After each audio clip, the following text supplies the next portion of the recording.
Hello folks, Big Nick here. Welcome back. Another great time to do some pruning. Beautiful day here.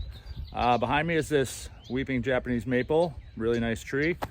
Was planted probably 15 or 20 years ago and just hasn't really gotten the love that it needs. So we're gonna open it up, get it more lacy.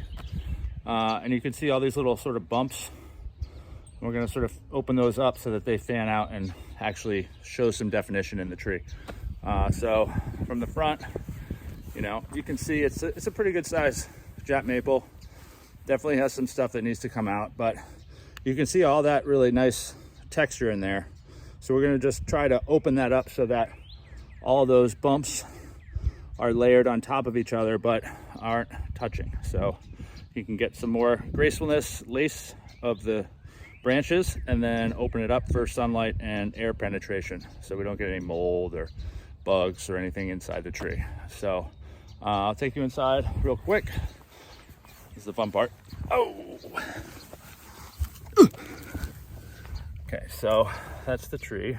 You can see it's pretty open. It's not too bad. It's already seen some love, which is good. So we're just going to clean it up and make it a little less light, a little less dense, and really make this thing shine. So really beautiful tree. Love these things. You can see the internal architecture is, part of the beauty of the tree, but no one ever sees it, especially in the summer. And in the winter, if you don't do the pruning, it looks like a tangled mess and the leaves all stay in it and it's just really not attractive. So the whole point is to thin it out so that we can see some of this architecture even in the summer.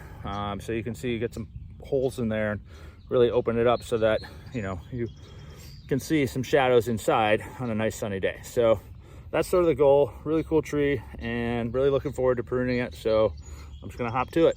Enjoy. Thank you so much.